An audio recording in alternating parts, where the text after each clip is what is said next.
Welcome back, everyone. So we are on to, are we on to session 7 of day 4, and we are learning all about how ESG will change the IC landscape. So I am joined by Gihan Hyde, the award-winning CEO and founder of commsHERO, an ESG communication consultancy. So it's in its final steps of being B Corp certified, making it the first ever Black, Arab, female-founded organization to join the top 4,000 most sustainable businesses in the world. So prior to founding the agency, Gihan led and advised on some of the largest ESG change projects and communication departments. And her work has impacted more than 150,000 employees, 200,000 customers, and closed $300 million worth of investment deals.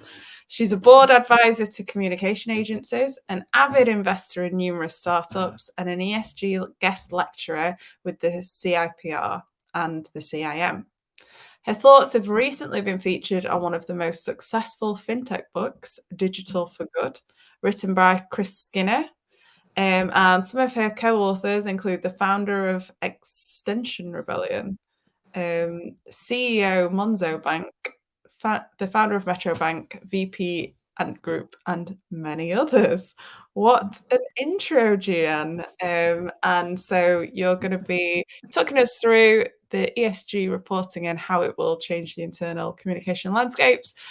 So we are absolutely thrilled to have you here with us. As ever, if you've got any questions, you can drop them in the Q&A box and let us know any comments and give those old emojis a bit of a blast as Gihan is doing her presentation. Over to you, Gihan. I love the introduction. Thank you, Teela. Hi, everyone. I am so sorry if I seem a little bit squint. We had some technical issues, and that's very normal in my life. So I'm talking to you from my iPad. So apologies for that. So as Teela has kindly said, my name is Gihan Hyde, and I am the founder of commsHERO. Katie, if you don't mind, can we? Yes. So Teela has kindly said that we are in the process of becoming B Corp. We are actually officially a B Corp certified, so I'm very pleased with that. And what we do is we offer 2 services and two products. The 2 services is we help organizations to embed environmental, social, and governance within their business model and decide which initiatives they need to roll out to start reporting on it. And then the second service is ESG communications, and that's where my true passion lies. And this is where we help you all to simplify and demystify the technical aspect of ESG and then transform it into storytelling and mindset change related messages. Kate, if you don't mind, I'm sorry, I don't have control, so sadly. So yes, we are a B Corp certified, as Teela has kindly said. We are the first Arab African female founded consultancy in the world to be so. And if you're not aware, what does that mean? It means that we're one of the top 500 businesses in the UK currently who are the most impactful, purposeful, and sustainable business. We're part of the Better Business Act, meaning that we're working with the government to change the Article 172 to make all organizations to start reporting not only on its financial, but also in people and their impact on the planet. We're investors in ecology, which is an carbon offsetting program. And everything we do, from our processes to our products to the way we operate internally, is aligned with the UN Sustainable Development Goals. These are some of our clients. As you can see, we're sector agnostic, but my social media will be filled with technology, and you'll see why now in the presentation, why I'm focusing on technology and the importance of technology in driving people and planet agenda. Katie, please, the other one. Thank you. We also offer training sessions, ESG training session for communication professionals and heads of comms on what is ESG, what does it entail, and how does it affect you as a communicator. And these are some of our clients who attended our training sessions. So, why are we here? We're here because we have this new term called ESG that's floating around and confusing everyone, and no one understands what the heck it is and why now, etc., etc. But I'm not going to dive into that. To give you a very, very quick overview, environmental stands for how is the organization impacting the environment positively or negatively. It deals with everything related to environmental. So if you look at these are the elements that fall under environmental. Social is how the organization is impacting the communities that they're operating in. But not only that, every single human being that crosses path with through the organization, starting from employees, shareholders, communities, suppliers. So think of the social impact of the organization and how are they impacting the lives of these human beings. Governance, which is my true passion. I love it. Please don't judge me. I know it's boring. But governance is all about how is the organization being governed and what are the policies and procedures that would ensure that it is an ethical and a purposeful organization. Please bear in mind, E, S, and G, all the elements do not fully apply to every organization. You will have to pick and choose which elements aligns with what is needed. So for example, if you're a communication consultancy, you do not, common sense of course, do not need to talk about or even think about hazardous waste. There is no hazardous waste other than a beer cans or something. But there is no such thing as every element is different according to organizations. Please, Kate, the next slide. Once an organization decides that they want to be ESG compliant, they need to shout about it, they need to report on it, they need to be rated for it. And and to do that, there are certain frameworks that they need to adhere by. In front of you are the most used frameworks globally, and they are the ones are used currently by 80% of the listed organizations. But the problem with each framework is that they're not aligned, and this is the problem we have with ESG. The standards and how you report on it is not comparing apples to apples. So if you're a BP, for example, and a Shell will be reporting on ESG completely different than BP, because there is no standardized way to report on the ESG. And this is a huge problem for us as communication professionals, because how are we going to understand what is best practice? How are we going to understand, and also as founders, how do we going to understand who's doing really well? Very small example. GRI, Global Reporting Initiative, the way they ask you to report on training, an employee training, is different than SASB. GRI is asking you about how much money and capital did you invest on your employees on training. SASB, on the other hand, will ask you how much time did you permit or give your employees for training. Do you see where I'm going at? So these are the reporting mechanism that the largest organizations are using to report on their ESG. Next slide, please. Part of the reporting is the environmental aspect, as we discussed. To do that, there are 3 scopes that they need to report on. Number 1 is the scope 1, which is the direct emissions from the company owned or controlled sources, meaning it's what we control, such as our fleet of cars, such as the electricity in our buildings, such as our boilers in our offices. So that's the first scope of carbon emission that you would need to report on, and it's the easiest scope, to be fair. The second is scope 2, which is the indirect emissions from purchase or acquired energy. In other words, the type of energy that's actually coming through to come and and light up, for example, our factories and our offices? Is it solar? Is it normal grid? Is it renewable energy? What type of energy? And that's what is called scope 2.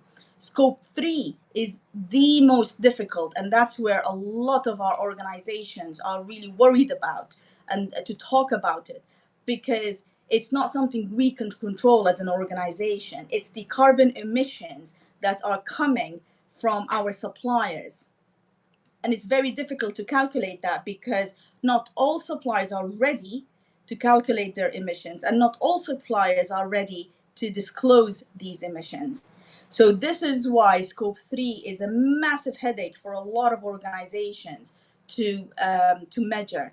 And because of that, there is a new trend coming, and there is already talks about it, but by the WEF, which is the World Economical Forum, and the large organizations such as Ant Group, which is part of Alibaba Group.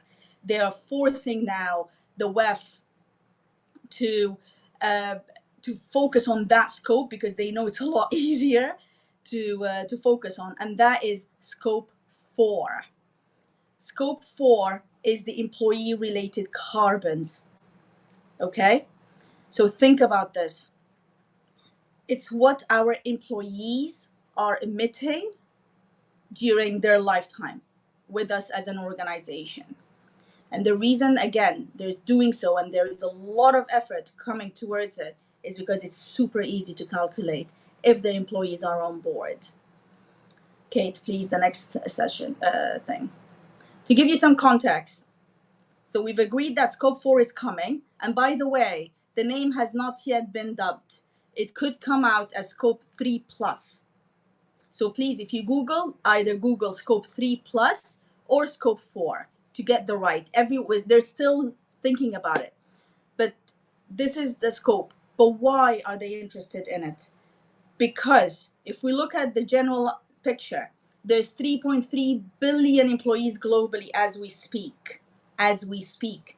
They are dotted around 11 sectors. This is our audience. As internal communication professionals, this is the people we need to talk to. And this is where our importance will be coming, because this is the people we have their eyes and ears of. Katie, please, the next one. If we look at the most sectors that our employees are available in, you'll find that their majority, and this is only in the EU, I wasn't able to find something encompassing of the world. So please, if you do have this information, please share it with me. But I found on the EU that the biggest sectors that have the biggest number of employees in the EU are manufacturing, wholesale, retail, human health, education, construction, public administration, for example. Again, we control all that as internal comms. We have the ability to change the mindset of 3.32 billion employees globally. This is where the interesting part is. The previous list, if you notice, it did not have the energy sector and it did not have the agricultural sector either. Why? Because the EU doesn't have the biggest amount of employees in that sector. But if we look at the biggest sectors affecting our planet, not in a good way, is the energy, agriculture, waste, and industry, which means chemical and cement. We control that. We have the ability to shift that through the employees. But please also be aware, 3.3 billion employees mean that we have the eyes and ears of 41% of the global population. So if that doesn't make us important as internal communication professionals, I don't know what does, frankly speaking. And if that doesn't give us a thought of how we can shift the dial with saving people and planet through the power of internal communications, I don't know what else we can do. We've already cemented our position as internal communication professionals during COVID. And this is the second chance now we have to really cement our position. Next slide, please. Previously, we were never involved in the conversation when ESG/sustainability strategies are being planned. It was always at the board level.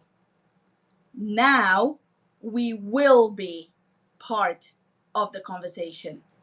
We will have to be, because it's thanks to us as internal communication professionals that we will be able to contribute to the biggest scope possibly an organization will be able to report on.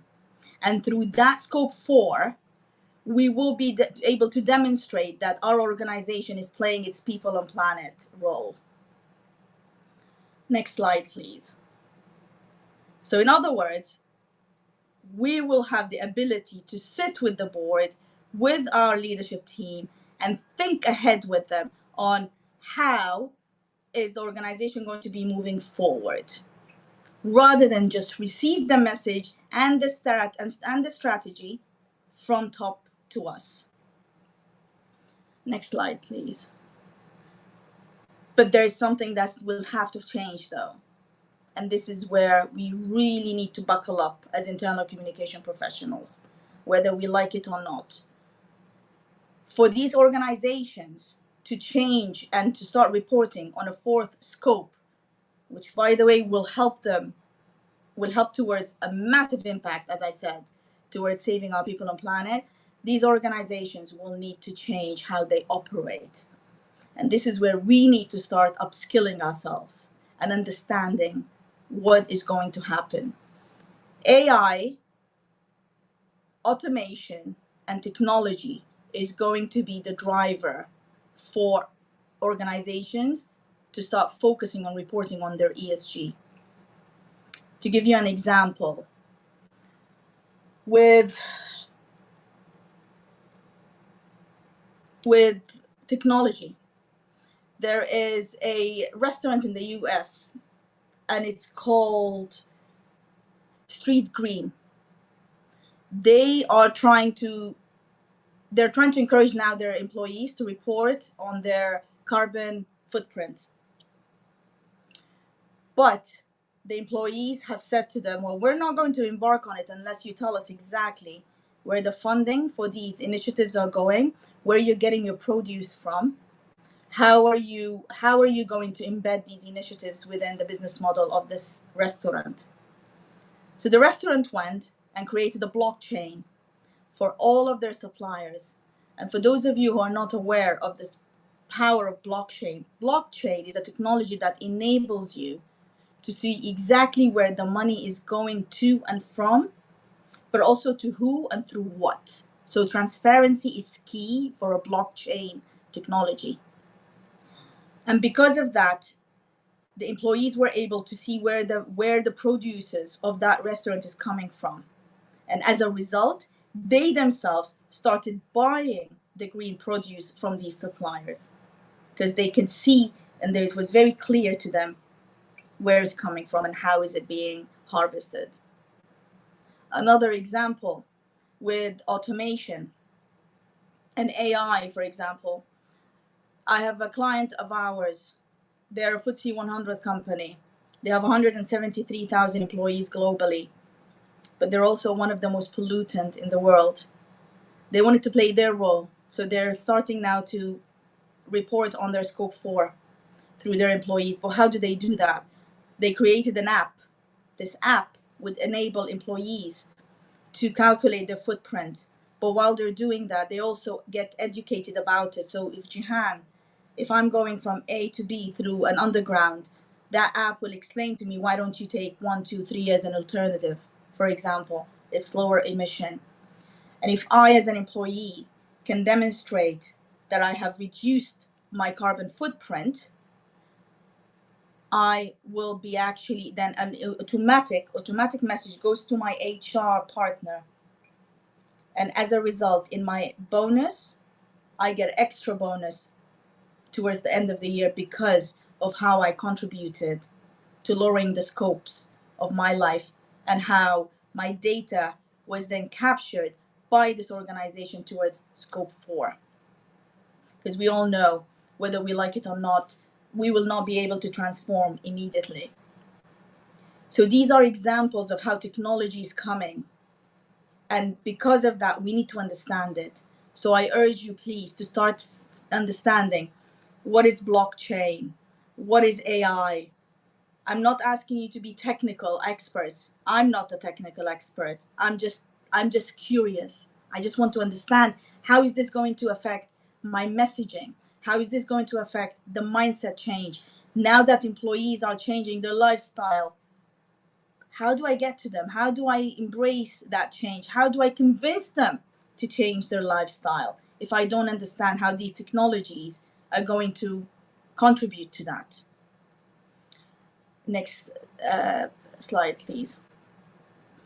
So to wrap up, because we're going to be at the heart of ESG because of scope 4, the way we will look at internal comms will change. The way we operate currently is going to change. Our input will be key factor to the reporting mechanism. And we all know organizations love a good report. They can't afford to mess up a report. So they have to get us on board, and we have to help them. Otherwise, they will fail. The next one is the way we're going to measure the impact of our campaigns is going to be different, because we will be able to measure based on data, based on mindset change, not clicks, not level of engagement, not level of comments, and definitely not number of opens of our emails. This is going to be hardcore data to explain to us if we have succeeded in changing these mindsets or not. Behavioral change and mindset change is not going to be just there for the big transformational agendas and the big digital transformation agendas that normally organizations take. Behavioral change is going to be what's going to help us understand how each campaign is going to be designed. And behavioral change will be at the midst of our campaigns. From now on, our campaigns is not just going to be vomiting campaigns, i.e. creating a campaign, vomiting it and forgetting it. It will be a coherent campaign based on data. It will be a strong narrative, because ESG is not just the E, it's also the S and the G. And that's, again, something we need to really pay attention to. And then the last but not least, the change will happen by the fact that our year of campaign will be completely designed around the reporting cycle. And that is something that we need to be paying attention to. The reporting cycle will not happen without us, because we own the biggest scope an organization can have and can own and can be proud of. And that's it for today. Thank you very much. I don't even know if I'm on time or not. Sorry about that. Teela, am I on time? Yes, thank you, Gihan. We have got networking after this session, so we've got time for a few questions. And I would also like to read out some of the comments. I thought it was a brilliant session, and I am not the only one. We've got a lot of Gihan fans on the old chat. I can see. Oh, thank you. Polly Oliver saying, I already love this so much. We've got Kate, who was our speaker for the session before, saying she was looking forward to it. Jules Loveland says, governance isn't boring. Thanks, Jules. From voice brother.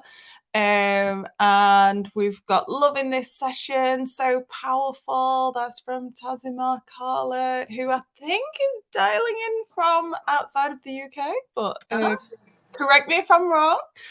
And yeah, Polly saying, fired up now for a spot of world changing. Oh, she says Botswana. from Botswana. So Hey. hello and thank you for joining us. So I think you've fired people up there, Gihan. An excellent speech, and I love how passionate you are about ESG. I know that you are a bit of a jet setter as well, and you kind of you were in Amsterdam, I believe, and traveling and seeing how other people kind of manage their ESG. Tell us about some of the, like best practice. Is it when you're talking about behavior change, is that led by organizations, or do you see it's a societal shift? So like where you were talking about gamifying those things, is that something that's got government buy-in or big organizations? So for those of you who work in the public sector, please don't feel that you're alienated by this, because you're not. To give you an example, in the UK, there is 6 different councils at the moment who have joined forces with a fintech financial technology company.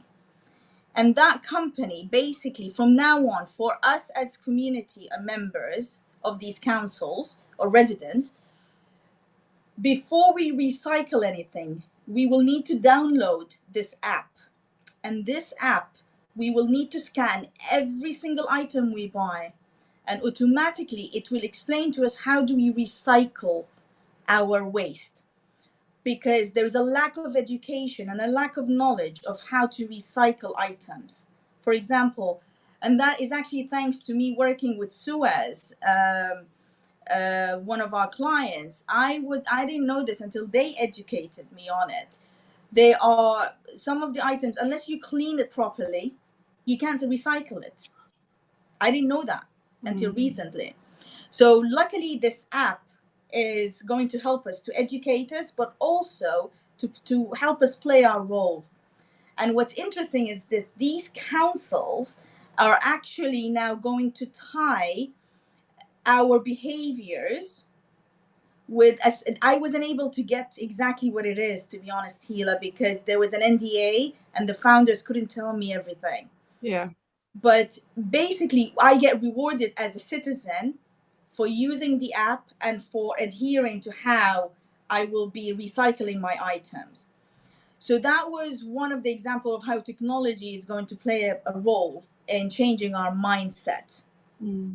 And the reason organizations right now are looking into changing this mindset is because we don't have a choice. We have to change the mindset. But how do you change a mindset of someone who doesn't understand it, who can't relate to it? And this is where we come in as communication professionals. And in the training sessions I deliver for the CIPR and the CIM, I always say to my fellow communication professionals, don't talk about ESG as if it's going to happen in the future.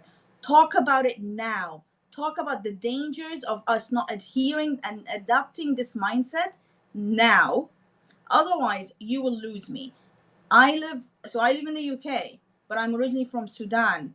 If you tell me, oh yes, the Arctic Circle is drowning, I'll tell you, okay. I wouldn't relate to it. But if you tell me your family in Sudan are going to die if we don't do something so quickly, this is where you're going to gain my attention. And this is the different part. This is why I'm saying, this is why I need everyone to understand that it's urgent, but it has to be relatable and it has to be tailored to the audience. Yeah, absolutely. That's our job as storytellers, essentially, isn't it? Final question. It's from Kate Izakai. Again, I think we're Kate. good friends. And she was speaking in the session before you. Do you think that organizations are now taking ESG seriously and embedding each strand into their business strategy? Also, it can feel overwhelming when you consider the scope of all three. If you had to pick one to focus on, which would it be? Great question there, Kate. These are actually 3 questions in one, Kate. I love you for that. Okay. Are companies taking ESG seriously? Yes, they are. Why? I'll tell you why. If you're in the US, if you're in the EU, if you're in the Middle East now, You will have to take all aspects of ESG seriously, because you are by law going to be reporting on it. So in the EU, there's something called the EU taxonomy. And if you're an organization in the EU who has 500 employees and you're making above 200 million, you have to report on your ESG. If you're listed in the US, previously you were only able to focus on the E and the G. There wasn't a lot of focus on the S, which is the diversity and inclusion, which includes employee welfare, well-being, etc. That is going to change now. The Security and Exchange Commission have now issued a new mandate to say that you have to focus on your social aspect. And that's coming at the back of the Me Too movement and the Black Lives Matters movement. Okay?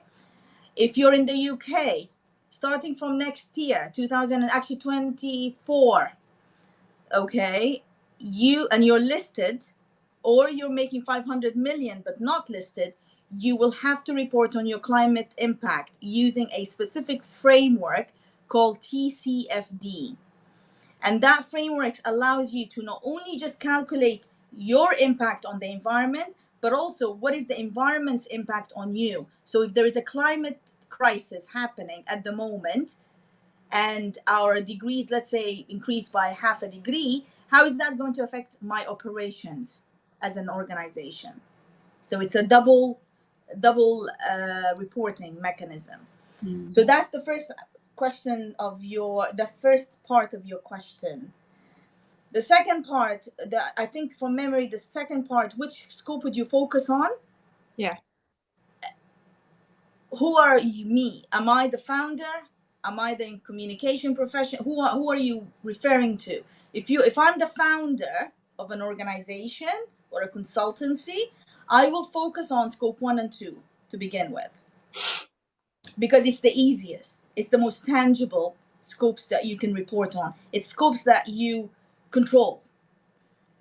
I am seriously, even though I'm a B Corp certified, I now have to report on my scope 3. I'm finding it extremely difficult, I must say. And I had to go back to B Corp and say to them, my business model is an anomaly. All my employees are freelancers from underdeveloped countries and underrepresented communities. When I went to them, for example, I have someone in Sudan at the moment and someone in Ecuador. I went to them and said, can you help me calculate your footprint? They laughed. They were like, we don't even have electricity. What are you talking about? We're the most sustainable ever. And I was like, okay. So it's very difficult with the scope 3.